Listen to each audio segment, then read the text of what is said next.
सूत्रपात चोल काल में हुआ। दूसरा कह रहा लिंगराज मंदिर द्रविड़ शैली में निर्मित है। कह रहा केवल एक सही है, केवल दो सही है, एक और दो सही है, और डी कह रहा है एक और दो दोनों सही नहीं है। ठीक है, ये क्वेश्चन है। आप लोगों ने किसी ने कहा है एक सही है, कोई कह रहा है दो सही है, कोई कह रहा है दोनों नहीं सही है। ठीक है, और इसमें भी आ जाओ कुछ लोग कि एक दो भी सही है, इसमें नहीं आए कोई।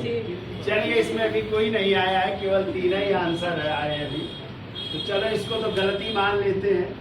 ठीक है, और अब ये बचे तीन आंसर। चलिए चर्चा कर लेते हैं। तो आप लोगों ने पढ़ा है मंदिर निर्माण की तीन शैलियां। ठीक है, मंदिर निर्माण की कितनी शैलियां थी? तीन।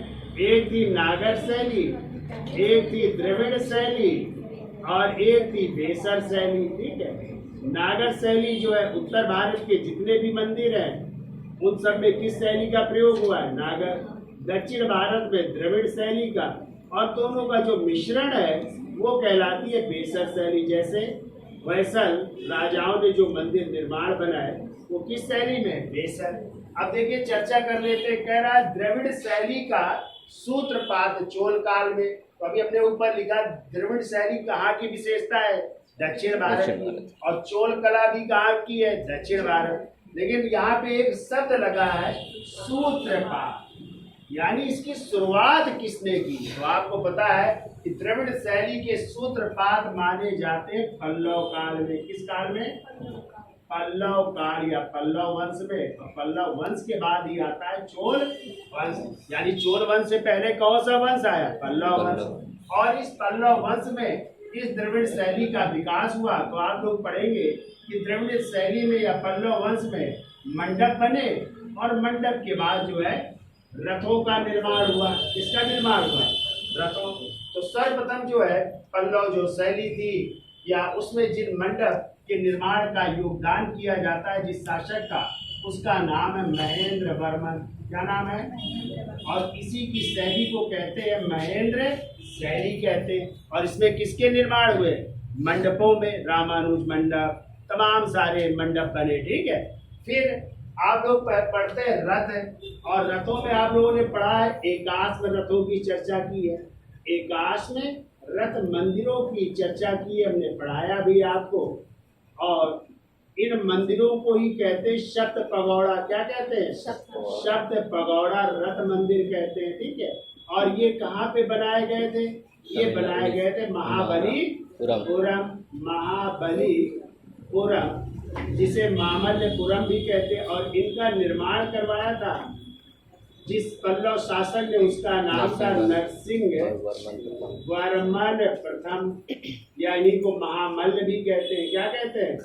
महामल्ल भी कहते हैं। ठीक है, तो ये महामल्ल या मामल्ल शैली में निर्मित है। और हमने आपको पढ़ाया है सबसे बड़ा रथ आ जाए तो धर्म राज रथ। ठीक है, सबसे छोटा रथ आ जाए तो द्रौपदी रथ, सबसे आकर्षक रथ आ जाए तो गणेश है। नकुल रथ, सहदेव रथ, भीम रथ, ये सब है ना। तो ये वहाँ की विशेषता है।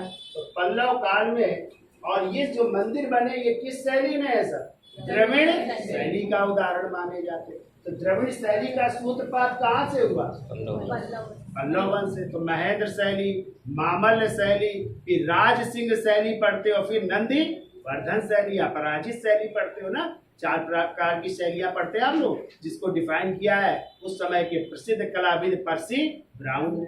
क्लियर? फिर जो है आप लोग जो है चोल काल जब पढ़ते हो तो चोल काल में आप लोग पढ़ते हो ना तंजौर का बृहदेश्वर मंदिर। कहाँ का? तंजौर का बृहदेश्वर मंदिर या राजराजेश्वर मंदिर। ठीक है, जिसको बनवाया था किसने? चोल वंश के शासक राज प्रथम ने, या इन्हीं को कहते हैं अरिमोली वर्मन। और ये द्रविड़ शैली का उत्कृष्ट उदाहरण माना जाता है। तो है तो द्रविड़ शैली का, लेकिन ये बाद में आई चोल वंश। ठीक है, तो हम लोग सूत्रपात किसको मानेंगे? पल्लव वंश को। तो पहला क्या हो जाएगा? गलत हो जाएगा। अब दूसरा कह रहा है लिंगराज मंदिर द्रविड़ शैली में निर्मित है। तो आपको पता होना चाहिए लिंगराज मंदिर है कहाँ पे? लिंगराज मंदिर है उड़ीसा में। उड़ीसा में भी कहाँ पे है? भुवनेश्वर में है। कहाँ पे है? भुवनेश्वर में है। और इस लिंगराज मंदिर का निर्माण जिस व्यक्ति ने करवाया था, उन राजा का नाम था यायाद केसरी ने। किसने? यायाद केसरी ने करवाया था। और हमने आपको पढ़ाया उड़ीसा के जितने भी मंदिर है उन सब की शैलियां है नागर शैली। कैसी शैली में?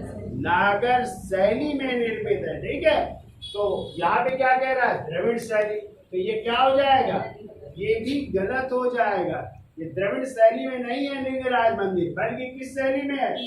ये नागर शैली में निर्मित है। ठीक है, तो दूसरा भी इस तरह गलत है। तो आंसर क्या हो जाएगा? ना एक सही है ना दो सही, यानी दोनों गलत है। ठीक है, ये कहानी।